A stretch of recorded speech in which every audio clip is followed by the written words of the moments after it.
one of the things that I hear all the time from people is games can tell stories. They can tell great stories. And I'm like, well, what story does Tetris tell you? Tell me about the character development in Tetris. Quite a character arc. Yeah, and so, you know, clearly there are games that are very story-like, and they're almost just like, you know, very, very traditionally narrative arcs. But I do think it's important for us to look at the differences between our mediums and talk about them and talk about how we can leverage those differences. The question is, well, what was documentary film, right? Before cinema? You know, was it telling stories? Was it depicting things in certain ways? I mean, games have existed as long as telling stories, if not longer. Definitely before written language. You know, 5,000 years ago, people were using dice. It's one of the, and just the six-sided dice that we use today. So it's the same technology today as it was 5,000 years ago, and I think there's something really interesting about that, right? And related to our evolution as human beings.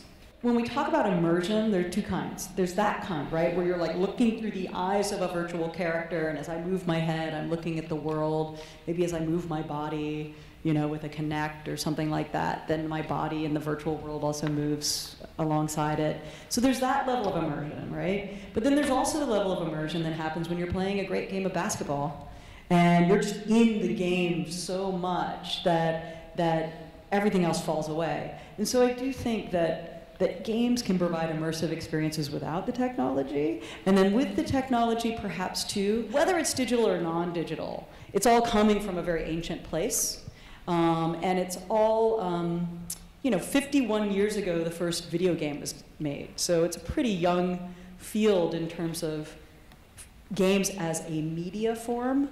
There's so many choices you can make in terms of platform.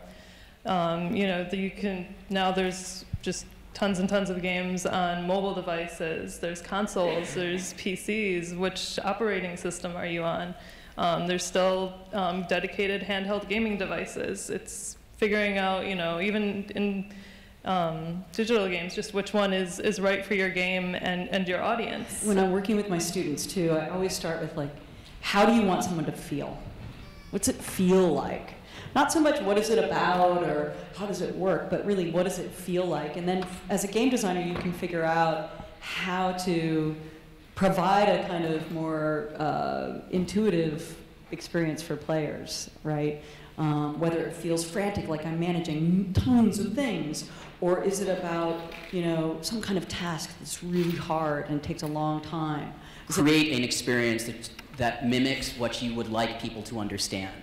I tend to build very small games that are very pointed, and so I would want to know sort of your goals as a filmmaker so that I can transform them using the medium that we work with. And I wouldn't ever start with a decision about, which is common from the outside, technology or implementation details. It's more about the thing you'd like to create as an experience and then how we can convert that into something that is playful. Games are not good for facts. Games are good for feelings, and they help you feel something and feel the dynamics of a system. The problem with many social impact games and a lot of newcomers or sort of green game designers in the space is that they're designing dominant strategies, meaning that there's one way to win the game.